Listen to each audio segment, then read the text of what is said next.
What is up, guys? It is the Sound Alchemist back at it again, bringing you 40 facts on the Grot Revolution. That's right, guys, we are continuing the lore for this epic army brought to you by Adam.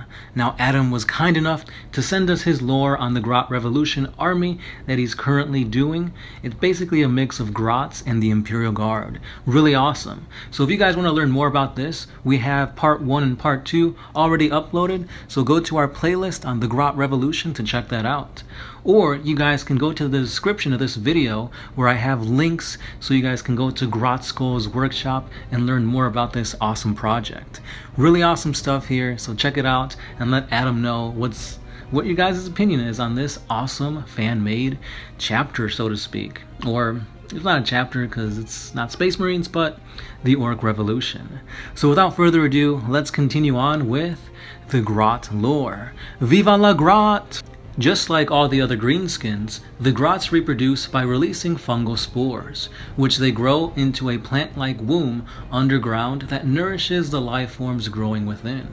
Surprisingly, newly grown Gretchen will often inherit genetic enhancements if their predecessor had undergone enhancements using the super juice. Due to the way that orcoid ecosystems work, it is natural that other orcoid subspecies will be produced.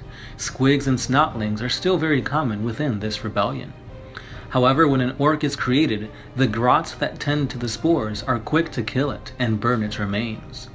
Sometimes the orc will be incapacitated and sold off for either experimentation, torture, sport, or to be turned into an orc bot. Orcs who are created within grot-controlled spawning areas are taken prisoner and will become orc bots by the greenskin mechs and pain boys. A parody of an imperial servitor, the orc bot is stripped of his free will and turned into a cyborg slave. Sometimes orc bots will be used as spies, remotely controlling the orc bot. Grot mechs will lead it inside an orc fortress or encampment, claiming to be just a simple cyborg willing to join up. Once inside, the bot will be used to gather intel until it is discovered or it malfunctions. Now, there are some Grots that are lucky enough to survive numerous battles, sometimes being the only survivor of their warband, and these battle-hardened Gretchen will be rewarded with a suit of Grot mega armor and attached to a mob of mega Grots. Inspired by that worn by the orcs, Gretchen mega armor is created using thick plates of often scavenged beaky power armor, and then they are mounted on a small exo frame to allow the user to move in this cumbersome suit. The main power source for this mega armor is a small, unstable reactor located in the suit's backpack.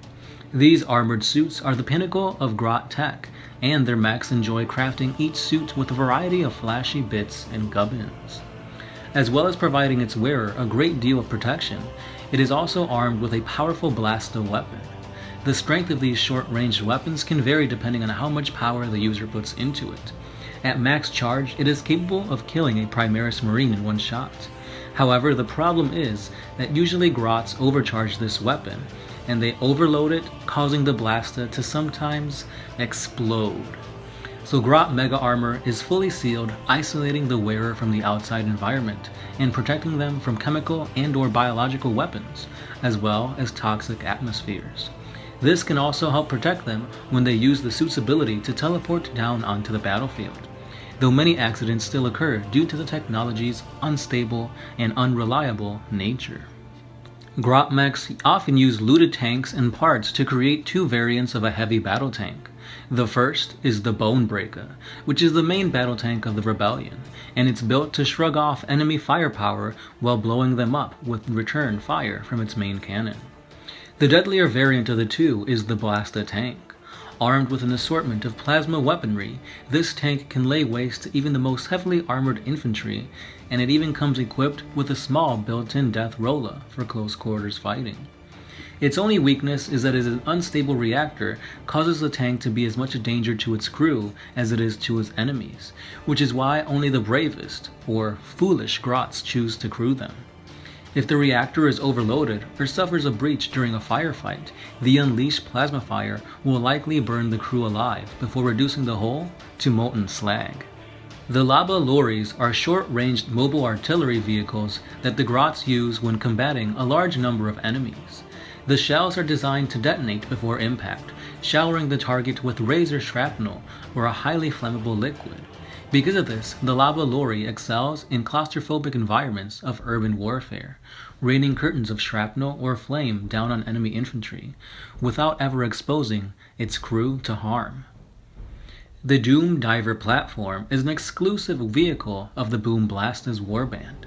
Though little more than a small platform mounted on top of a transport, these tanks will carry around 6 Gretchen Doom Divers into battle. Each Doom Diver is loaded with explosives, one of which being the large rocket mounted on their backpacks that they use to propel themselves towards their intended target after ascending to the platform via a piston-powered lift. Due to their ability to alter their trajectory while in flight, there is no more accurate artillery in the Rebellion than the Doom Divers. The Thunder Squid gunships are large rotary aircraft geared towards raining destruction down on the enemy. Grot Mechs consider them a huge accomplishment due to their size and complexity. They feature 2 huge rotor blades, one on each wing, allowing the gunship to hover or fly through the air at accelerated speeds. Most Thunder Squids are equipped with a pair of Giga Gatling cannons, both of them able to pour out more ammunition than anything else known to man or Greenskin. Due to this high level of DACA, it is common for a Thunder Squid to fire so many shells into a target that the ruin they're sheltering is likely to collapse due to the sheer weight of rounds. To any Grot, it is an awe-inspiring sight to see so much DACA unleashed. Of course, they do need to take care when one flies overhead, as the rain of expended shells can be similar to a small meteor shower. Not all Grot Mech creations get added to the Rebellion's armory. Some are considered failures by the Revolution Committee and are rarely ever used again. Take the Supa Zappa, created by Mech Deathtrap, a powerful electric-based weapon platform made to strike with the force of 10 zap guns. However, when field tested, not only did it take forever to charge, but it ended up electrocuting the crew and several nearby Grots. To make matters worse, it missed the target. Another example of failed Grot tech is the Big Grabba tank. Armed with a powerful tractor cannon, its purpose was to pull down a comet from orbit to drop on enemy troops. The Revolution Committee was excited about this concept, but it turned out to be a massive disappointment, as the weapon couldn't bring the comet down fast enough, allowing the enemy time to either destroy it or scatter before the comet hit. Mech Zapmog became a laughingstock after this colossal failure, but he vowed that he would one day succeed in making the devastation he envisioned a reality.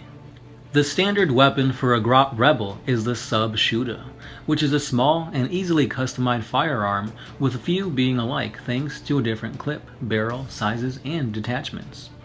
Grots sometimes arm themselves with rocket guns, a weapon similar to that of a grenade launcher or a flamer. Grot Rebel heavy weapons are mounted on small tracked weapon platforms, which allow them to be moved more quickly and easily. The most common armament for these weapon platforms is a rocket launcher, or a small cannon. Now, due to the highly experimental and competitive nature of Grot Mechs, some weapons and war gear they have created are effective and surprisingly advanced for the small greenskins. These include the plasma-based Blasta weapons, or the anti-armor zap guns, and even the tank buster guns that seem based on Imperial Melta weaponry. Originally, these Grots were limited to only being able to travel from planet to planet when a pirate or rogue trader agreed to ferry them, often in return for some valuable loot that the Grots had found but had no interest in. This would later change after the creation of the Star Sneaker. During the campaign, the Grots came across a crashed Adeptus Mechanicus light cruiser, the IX-373. Excited by such a find, the committee put the whole rebellion to the task of turning it into their own starship. The Mechanicum soon heard of this discovery of the downed craft, and the heresy of its new occupants were performed, and retrieval force was sent out to take back and recover this wreckage. By the time the Mechanicum forces arrived on the planet, against all logic, the Grots had managed to get the ship running, and they had succeeded in the impossible task of breaking orbit. This cruiser was now a Xenos abomination, with the huge visage of a Grot's face in the front of the ship's hull. The green-skinned mechs having made many modifications, including a massive increase in speed and some form of stealth technology. Because of this newly named Star Sneaker, it was able to avoid detection and escape the system. And this is where I will end this part of the Grot Rebellion. There's still one more part to be had, so please stay subscribed, and we'll get to that hopefully tomorrow. Now I want you guys to let us know what you guys continue to think on this growing lore on the Grot Revolution. Every time I read another fact, I'm just more awe-inspired. I could already picture all this stuff going on in my head. Freaking Grot Skull leading his revolution and whatnot. Really awesome work. Great work, Adam. Big ups to you and your project. I want you guys to show him some love, so go to the description of this video where I have links to his Grot Skull's workshop. That's his own personal Facebook page where you guys can get updated on what's going on with Adam and his projects. So show him some love, guys. And that's all I've got. Tomorrow we will continue on with this lore, so stay subscribed and I'll catch you then. Don't forget, guys, One Mind Syndicate does have a Facebook page, an Instagram, a Twitter, and a Patreon. So check all those things out for more things 40k and other nerdy stuff. As always, I'm the Sound Alchemist, part of One Mind Syndicate, and I'll catch you guys tomorrow.